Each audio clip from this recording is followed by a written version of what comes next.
Hey, what's up, everyone? Dave here. Welcome to episode 67 of the Pocket Mastermind podcast. On today's episode, I am joined by hypnotist Doug Sands to share all of the magical and mystical worlds of hypnosis and how we can use hypnosis to contact or communicate with our subconscious mind so that we can overcome limiting beliefs and fears, all kinds of stuff, so that we can then pursue the things that we want to. We can chase after our dreams. I think you're going to get a huge amount out of this conversation. Doug is such a great guest, highly knowledgeable on the subject of hypnosis and on meditation, and he's got some great tips for anybody who wants to maybe try bear this for yourself, and some advice when it comes to finding a hypnotist for yourself as well. So I hope you get a lot out of it. If you do, please remember to subscribe so you never miss a new episode. Like and share with your friends. Really help me to reach more people. So with that, let's get on with the show.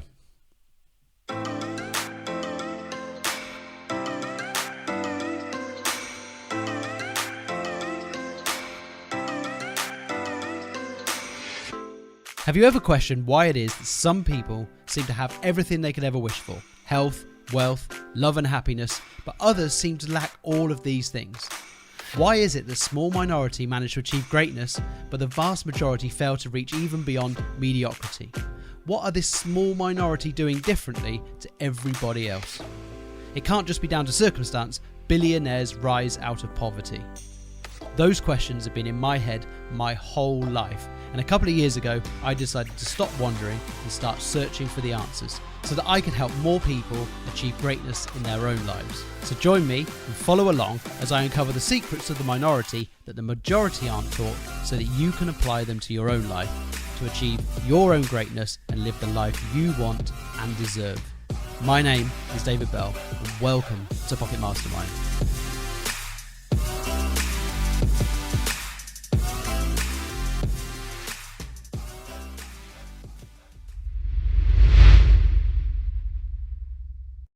Doug, welcome to Pocket Mastermind. How are you today? I'm doing fantastic. Thank you so much for having me. Amazing. So today we're going to be talking all things hypnosis, right? And I thought, we were just talking before we went on recording, and the logical place to start is what hypnosis is and what hypnosis isn't, right? And I said to you before, my first introduction to hypnotism was generally on some Saturday night TV show where some guy would come along and make audience members cluck like chickens and crawl on the ground and pretend they were all sorts of stuff. But obviously, that's not what people come to you for. So let's start with there. What isn't hypnosis and what is it? Absolutely. I get that question all the time. People come in, they're like, are you going to make me bark like a dog or something? Is it going to be like a stage show? I had someone come in a couple of weeks ago and they asked, is this safe? Like, are you going to turn me into like a Cold War assassin or something? And I'm like, hypnosis, it doesn't work like that. A lot of people assume that hypnosis is mind control because they see people on stage doing ridiculous things. But when they bring up that example, I always remind them that the people on that stage volunteered to be there. There was that unspoken agreement between the hypnotist and anyone coming up that you're probably going to do some ridiculous things on this stage, and they were okay with that. And you notice on that stage, they're not doing anything outside their moral code. They're not like beating each other up or robbing banks or anything. They're just doing silly things. I personally think in a stage show, it's mostly about reducing that or making them more susceptible to suggestion, because I've been on both sides of that. I've been the hypnotist and I've been the volunteer. And it was almost as if my body was reacting before my mind actually thought through the process. I was aware the entire time, but I just couldn't really be bothered to go against it because, it wasn't really a huge situation that I was going against. So I always tell people that in hypnosis, you will never do anything that your moral code objects to. You will never be able to be mind controlled because if a hypnotist gives you a suggestion that you don't agree with, either it will bring you out of trance or your mind will just naturally ignore it. Your mind wants to help you in all cases. And so using this in a therapeutic or clinical setting, that's mostly what I do right now. I work a lot with anxiety relief and weight loss motivation and building confidence for like public speaking, that kind of thing. And in hypnosis, what we are doing, we are taking people from our normal brain waves, our normal waking state, and we are dropping them down the scale through alpha to what's called theta brain Mhm. frequency. And that's that space that hovers right above sleep. And that's kind of why it looks like sleep, but you're aware the entire time.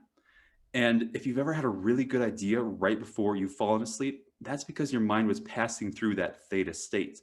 And when we get people to that theta state, we are able to communicate with the unconscious mind in a way that it understands. So your mind communicates to you in feelings and in emotions. That's why we get that gut sense that something is wrong. If our brain could communicate to us in language, like we're talking right now, it would, but this is how evolutionarily it came along.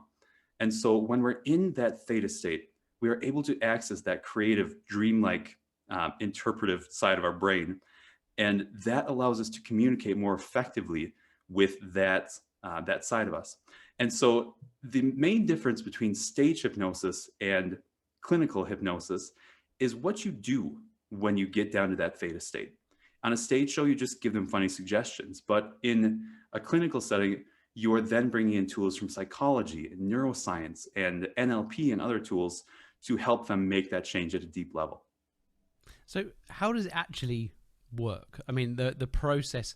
How do you actually move through those different brainwave stages, and then when you get there, how does it stay in that position? Because I think if you go back to the example of the stage show, right? You see them, they go the put you to sleep type thing, which is always rapidly, super quick because it's a Yeah. stage show, and you obviously don't see what happens before that part, and that's obviously some kind of trigger. But so how do you then get into that state and then remain there to be able to, seemingly function in a Yeah. normal way, but you're still in some kind of trance? How does that work? Mhm.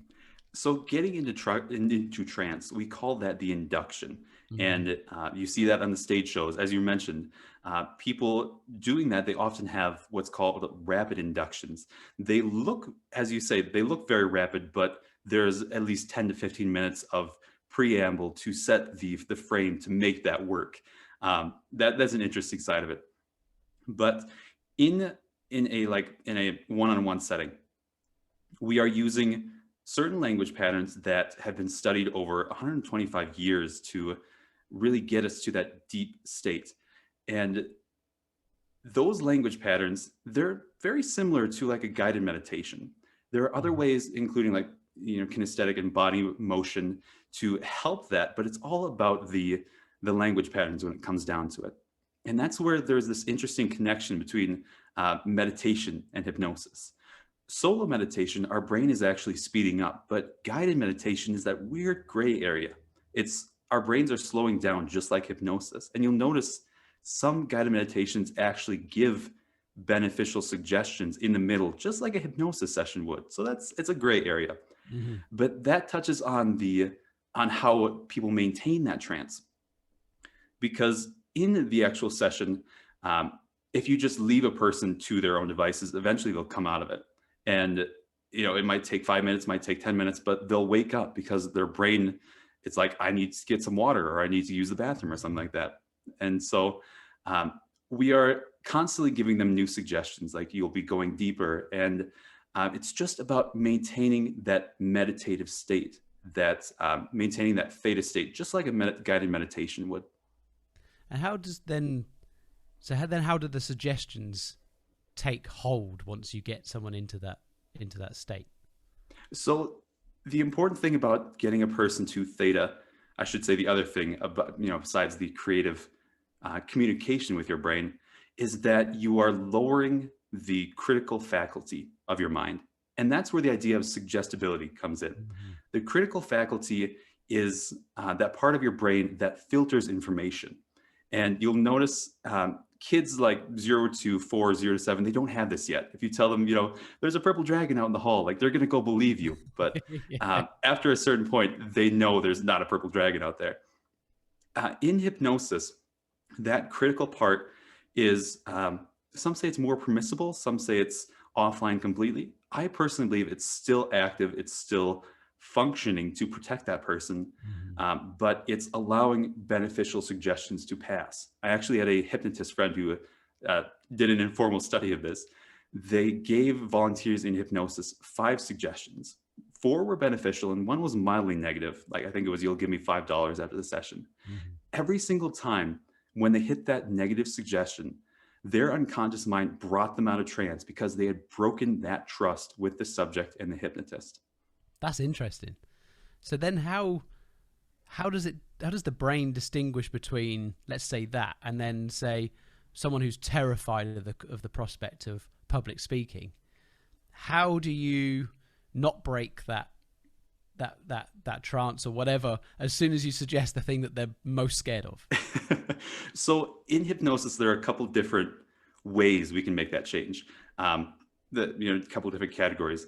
The most traditional one is just to give someone direct suggestion. That's like, you will feel confident on stage, and that's kind of what people think hypnosis is. But there are other ways to do it. We can go back and work with the memories that a person has around stage confidence. If they had a really traumatic event once, that might be a great option for them. And we're not erasing that memory. We're simply removing the negative charge of that emotion so they no longer feel that. And another really powerful way that we would do that is to change the response to the stimulus. And we'd bring in tools from psychology and NLP, and we'd essentially swap out one response, feeling scared and anxious, for a new response, feeling empowered. And to do that, we'd first build that state, and then we'd just anchor it and swap that out with some techniques, so that every time they are in that situation, it naturally arises. So you're kind of converting how you're interpreting the feelings and sensations that you may be having at the time. Like, I heard once physiologically excited and scared are basically the same thing, and it's our own interpretation. And that explains why some people are buzzing when they go to jump out of an aeroplane and other people are terrified. They're experiencing the same thing, but for some whatever reason, somewhere in their, probably in their childhood, the association was programmed slightly differently. Is that right? Absolutely, absolutely. And we call that, at least in NLP, we call that a reframe, where you're flipping the interpretation, the mental story that you're telling about that event. To give an example, I worked with a woman who was terrified of having a dirty house. And she really, she was constantly cleaning, and it was really interrupting her family's life. And so we flipped that on its head and said, what if the fact that you have some dirt around the house means that your family is still there, means they're still there to love you? And now she realizes, if my house is completely clean all the time, maybe they're not around. And so just reframing that and saying there might be a positive to this, that is a very simple way that we can make some powerful changes. That's a really interesting perspective. Is it possible for anybody to be hypnotized, or is it more difficult to hypnotize some people more than others? I kind of feel like I would be quite hard to hypnotize. I personally a lot of people think the same thing. When people come in, they're like, I can't be hypnotized. I typically find those are the best hypnotic subjects. Amazing. I personally believe that everyone can be hypnotized because we're doing it to ourselves all the time. Whether we're doing highway hypnosis, whether we're zoning out, when we're behind the wheel, our brains are still active, but consciously we've gone somewhere else. It's also the same if you're in the flow state, or if you're getting lost in a really good book or movie. That's a level of trance. And in hypnosis, we're just deepening that. I would say that the only people who really would struggle with hypnosis are people with ADHD, ADD, attention deficit disorders, because hypnosis is all about focus. It's all about focusing your attention on one thing to the exclusion of all else. It's interesting, isn't it? It's because some people seem to be more suggestible than others. Yeah. I assume that when you work with people, they're some that are maybe super quick to take on, and others it's a slower. Is it just generally just like a slower lead down into the trance state that you're trying to get to? Is that absolutely? Yeah, there's a phrase in the field that there are no resistant subjects. There are simply inflexible hypnotists. And so I work to constantly refresh my toolbox so that when I get a highly analytical person like a financial advisor, Mhm. and they are nitpicking every single thing I do throughout the session, I can work with that. And I can also work with someone completely who is completely bought into what hypnosis is, and they are just ready to change in an instant. And so I'm just meeting the client wherever they're at in that process. So we talked a bit about things like fear of public speaking, right? What else can you use hypnosis for? I mean, I guess there's two sides of looking at it, isn't there? There's kind of the overcoming the fear of something, but is there, the kind of more, I guess, positive framing is the way to use it. Talk about the kind of Absolutely. the kind of scenarios or examples where you work with people to help them move forwards from whatever position they're in now. Yeah, absolutely. And that touches on a really important divide between, or not divide, just different types of hypnosis. There's what's called, oh, what is it? Anyway, there's what's called healing hypnosis and like fixing hypnosis, and there's Mhm. what's called generative hypnosis. Healing hypnosis, you're going back and fixing an issue. I believe it's called remedial hypnosis. That's the word I'm looking for. Um, Remedial hypnosis, you're going back and changing a memory. You're going back and installing something in their past so that they can live a better life. And that's a cool side of hypnosis, but it's not for everyone because we don't all have traumatic injuries in our past or anything like that. The other side of hypnosis, generative hypnosis, that's where we are improving skills that we already have and building in new skills that we want to learn. And those things are very powerful. That's where we work with sports performance and business confidence and mindset, that kind of thing, and really getting ourselves to that next level. Hypnosis, in that sense, is really just taking the what is it, 28-day process of learning a habit and fast tracking it. You are taking that new habit that you want to install, and instead of trying to force it through willpower over those 28 days, you are putting it directly into the unconscious mind, where it eventually would end up anyways. And touching on that idea of what you can work on hypnosis, the more I learn about hypnosis, the more I am just blown away at what you can work on it with.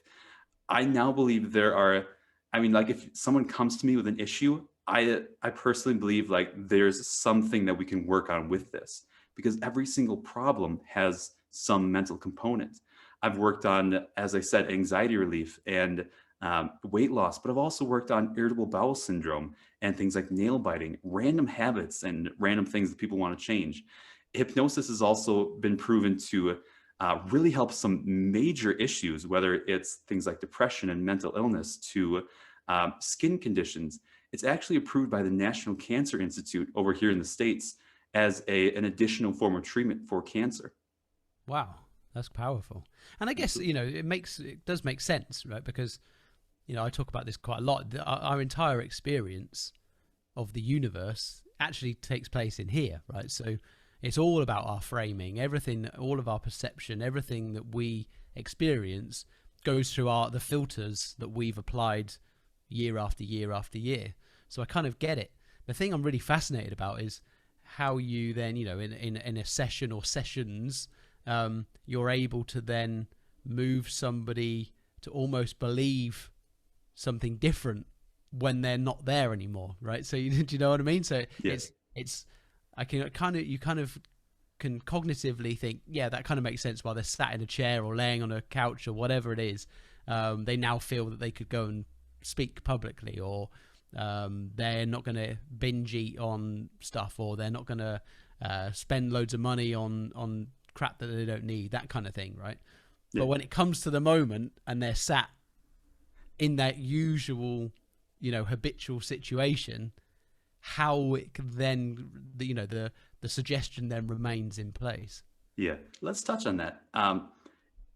There's a really important moment in every person's change journey when working with hypnosis. It's the moment of threshold. It's that moment you can congruently say three things. One, something needs to change. Two, it has to be me that makes that change. And three, it has to happen right now. Mm-hmm. Sometimes when people contact me, they've got those first two things, but the third thing is not quite there. But the magical thing about threshold is that when someone hits that point, the change can happen in an instant. Like, it's the reason that someone who finds out they're going to be a parent can stop smoking or drinking like overnight without any other resources. It's the reason, like, when we hit rock bottom, we can turn our life around so quickly because we've hit that point of threshold.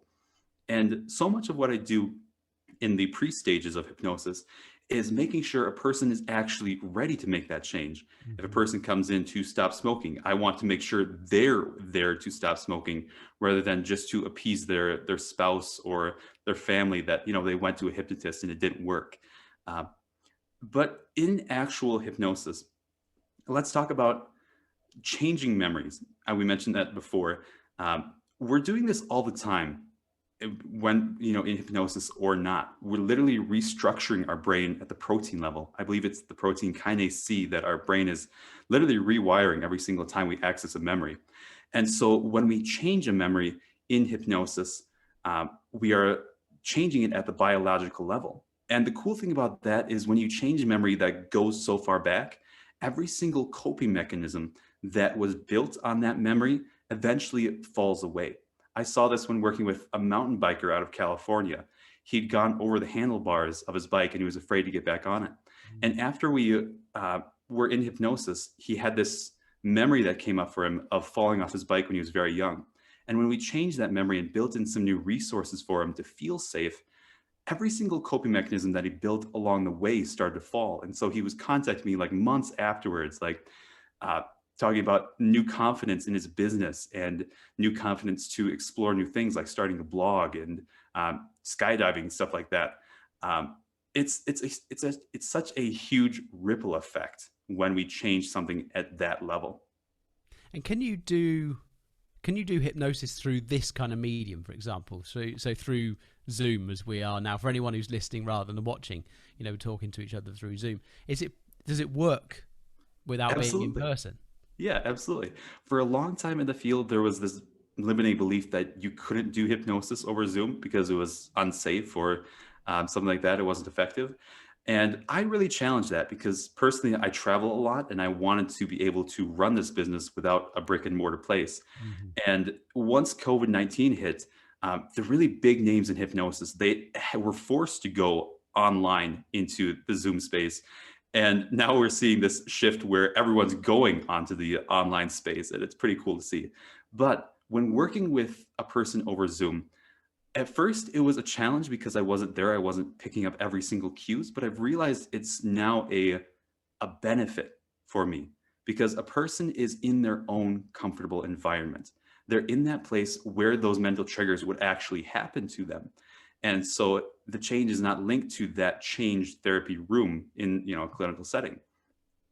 And hypnosis, it's all about that trust and all about that comfort with um, for most people, for a complete stranger. Like I pop onto the Zoom session and I'm meeting someone for 15 minutes before they're closing their eyes and perhaps working with some very traumatic memories and just working with that level of trust. It really helps to have people in their own environment. Hmm.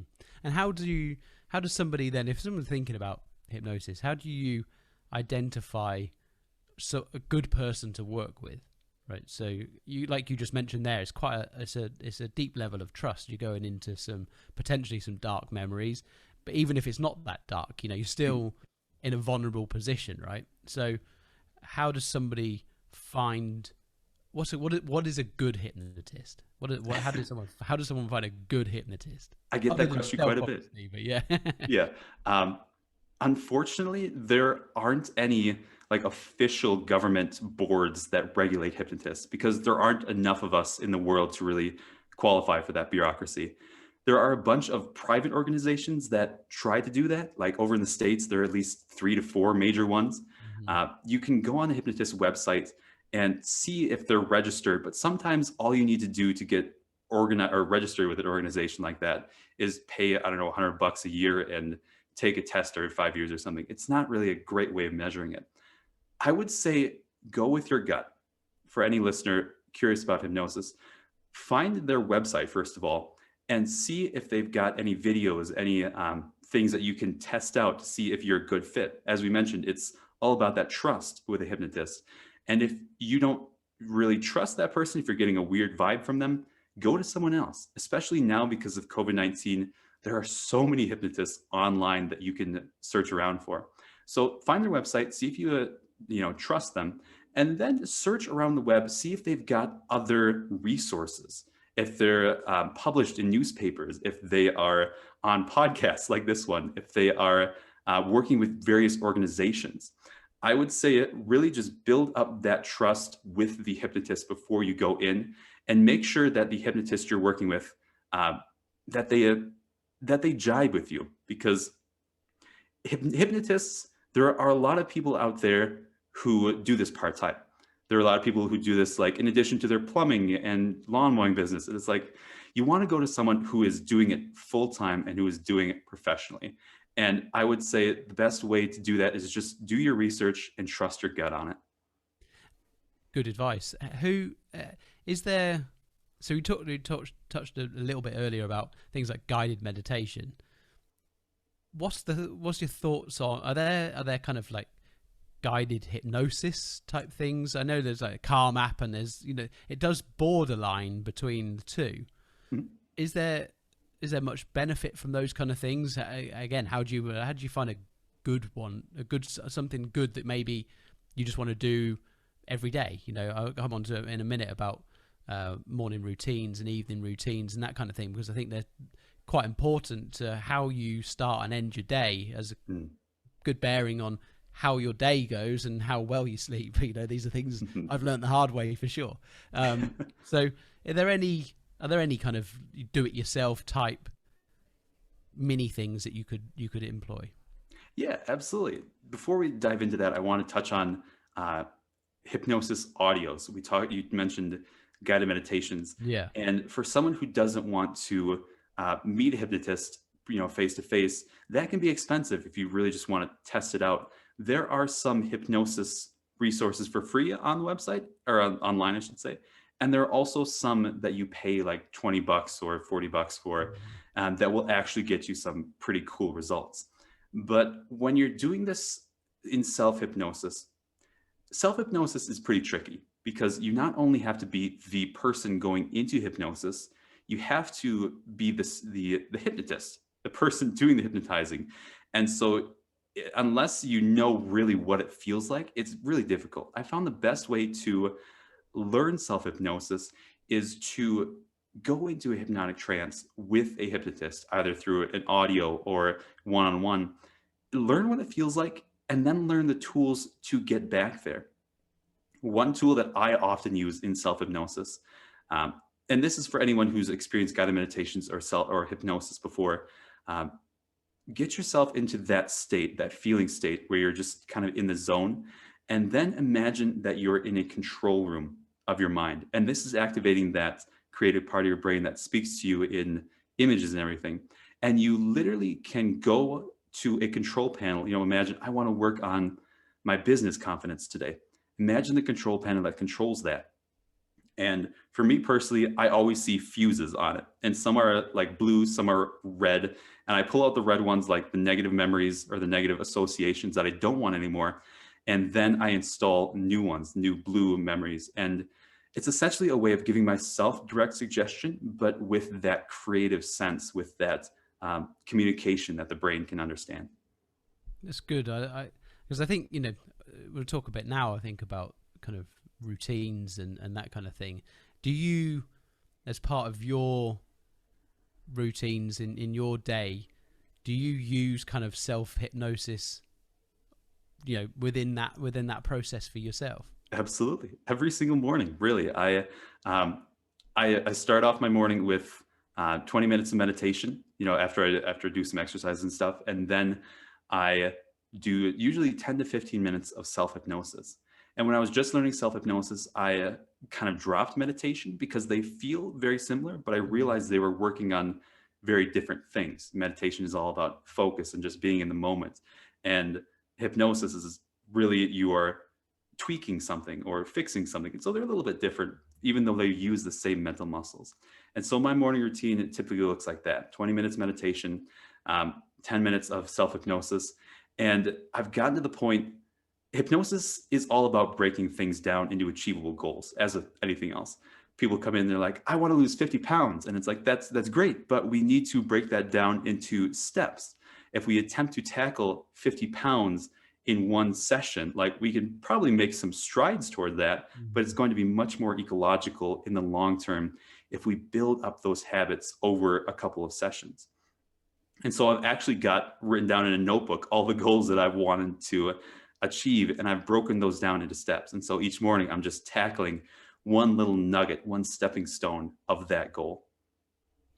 So what else do you do? Because habits is something I'm really interested in, and kind of partly because I'm one of those people that I read James Clear, Atomic Habits, and realized that that's kind of how I'd lived my life, was habit stacking. I'm very much a repetitive type person, right? I find a way of doing something and do it over and over again, and then work out how I can bolt something else onto it, so that you're not multitasking, but you're kind of doing multiple things, within the same time frame. That's a better way of phrasing it.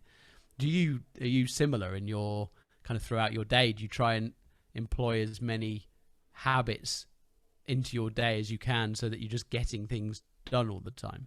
Yes, I couldn't agree more. I very repetitive, because that's when I find I get in the flow state. I find I really get in that zone, and I get so much more done. There's that idea of context switching. And in the early days of starting this business, I did that all the time. I was hopping on a podcast here, and then I do a session, and then I'd have a strategy session, a consultation with someone, and then I'd go do another podcast. And it's like, my brain was so frazzled. You got and to keep it up. Exactly. Yeah. I needed it. I needed that structure. And so now that my business is more established, I can really set aside those time chunks. And I know, like, at this time of the day, I'm going to be doing this part of my business. This time of the day, I'm going to be doing another part of my business. And even on my days off, I can feel my energy shifting around those times, like to be a little more high energy or a little more focused or in the zone or something like that. Just building up those habits and getting our mind into that right frame to do the work. Yeah, I think it's important, and I share this with people as well, is you got to find that process that really works for you, and you've really got to allocate the time. I think particularly when you move into more of an entrepreneurial type area, if you've come from a corporate or an employment type area where your time is much more dictated, it can be challenging for a lot of people initially to find that structure. They kind of get up in the morning and go, right, now what am I going to do today? And Yes. You've realized very quickly that the distractions really creep in if you don't start to create that structure. And for me personally, I try with my various goals, I try and work out, well, how much of that can I turn into habits? Because then I can just write them down, and I rewrite them. Even though I could write them once, I write them every single day at the beginning of the week. Normally on a Sunday, I plan my week out, and I write them out. And there's like 12 plus every single day, and I write them every single day. And then each day I tick them off as I go, because you kind of get that sense of accomplishment, but you're also just re-ingraining that these are the things that I've got to do. And if I can just minimum do those, I'm moving forwards. Oh yeah. I see that all the time in hypnosis. I give the metaphor of like a trail in the woods. Like if you had an unbroken patch of forest and you walked through it one time, you probably wouldn't leave a trail there. But as you did it again and again, and walking that exact same trail, you are wearing down the plants, and you're building that trail, that dirt path. And it's the same thing when someone is constantly running that loop of anxiety or a fear of public speaking. Like, they are ingraining that thought further into their mind. And so when we're using willpower to do that, we are essentially tackling a new section of the woods and attempting to make a trail. And our mind's like, it's going to be much easier if we go over there to that one we already have. But in hypnosis, we are essentially covering up that old trail and saying, you don't really need this anymore. And we're getting the new trail at least started, so that it's much easier for them to pursue that new habit. I love that analogy. That's amazing. Yeah, it's fascinating, isn't it? Because you don't see, this is the thing with habits, whether they're good or bad, and you just don't see the impact they're having for quite some time until suddenly it seems like an overnight change that's Yeah. happened, that's taken Oh, months yeah. and months and months, you know. And I I heard think it we live best. in this Yeah. world now where, you know, even 2 minutes in a microwave is too long. And so now and there's all, you know, we're bombarded. And I think it's very difficult, genuinely, for people. They want to do something different. They want to make a change in their life. And everything's sold as, you know, gain X amount of muscle in this many weeks, or lose this much weight in this many weeks, and everything, and make this much money in this many weeks. Everything's, you know, sold as being so fast and instant. Yeah. And the reality is there isn't really fast and instant. It might seem that way when you get there, but I think, you know, you've got to build that foundation, and that's where the long-term, you know, success comes from. Mm-hmm. I heard it best. I think it was from Gary Keller, one of the organizers behind The One Thing, the book and everything.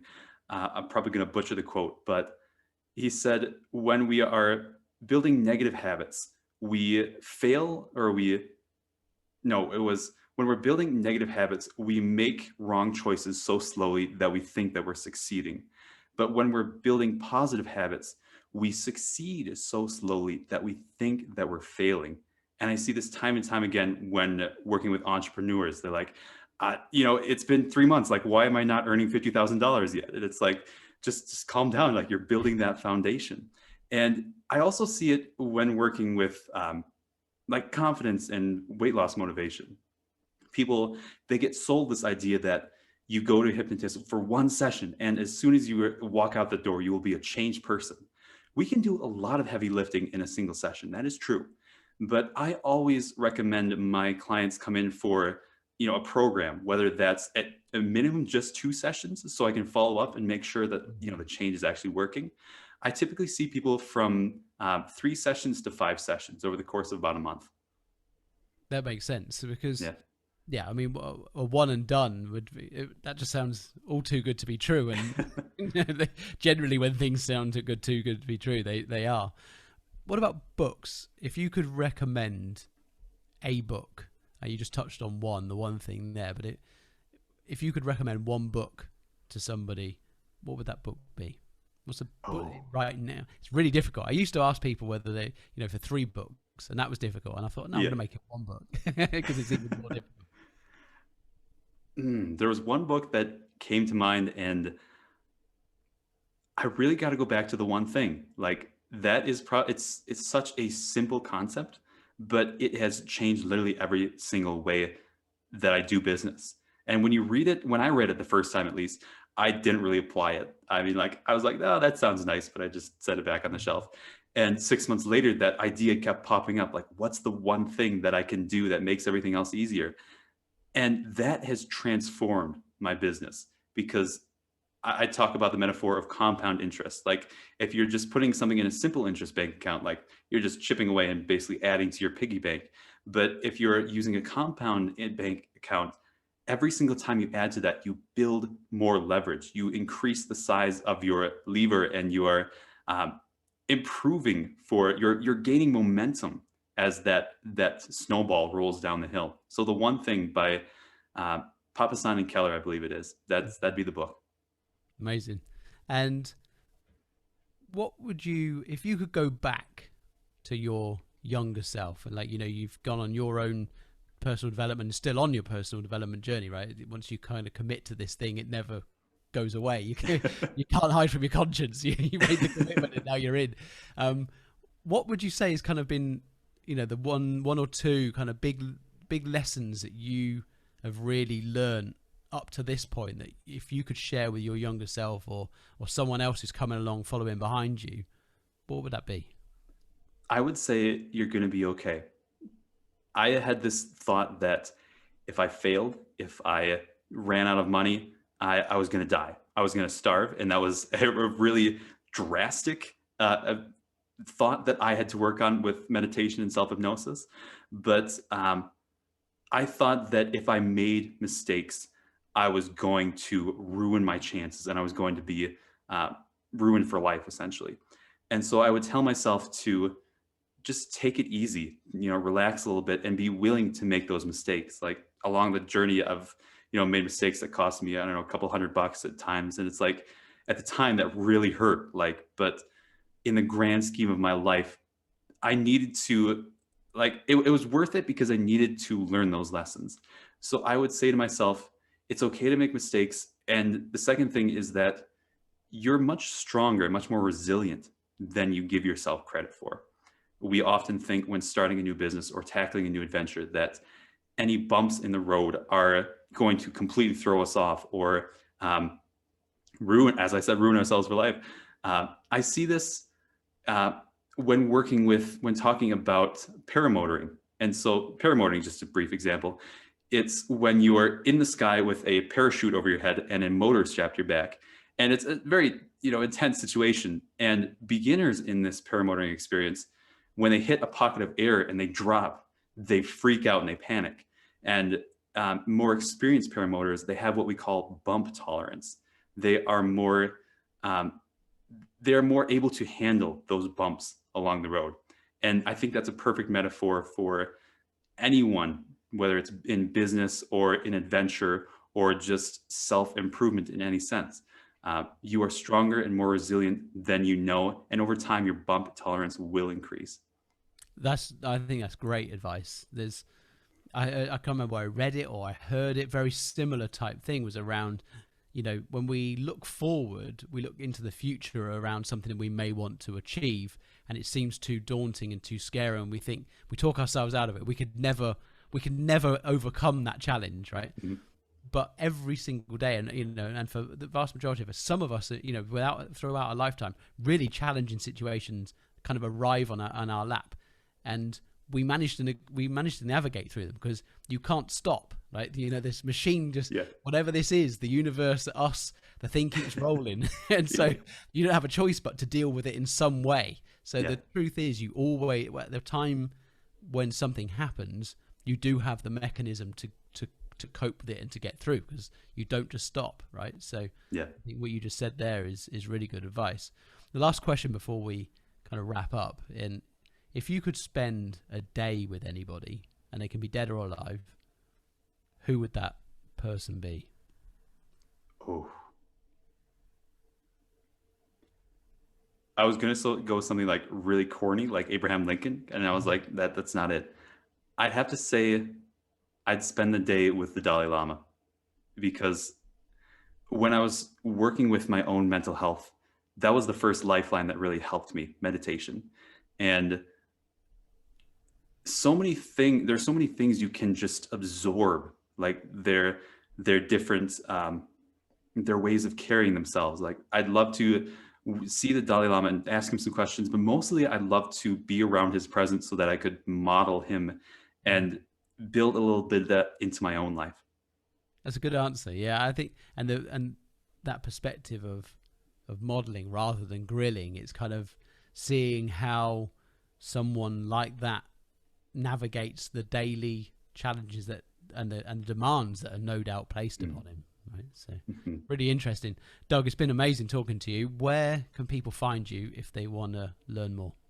Yeah, my website is Anywhere Hypnosis. There are a couple cool things that people can check out there. I'm coming out with a hypnotic test drive for people who are curious about what hypnosis feels like.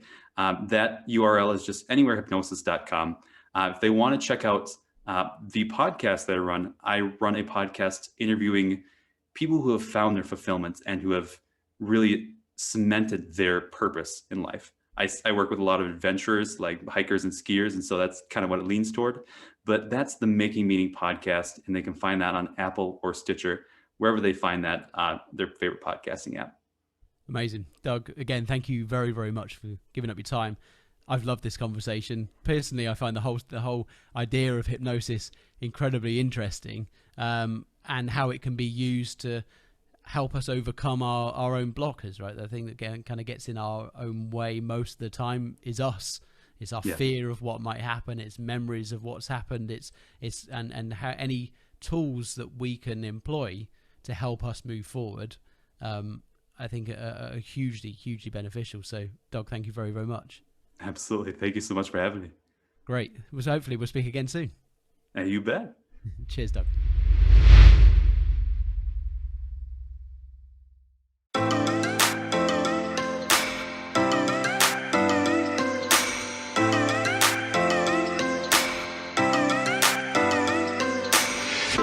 Thank you so much for listening to this conversation.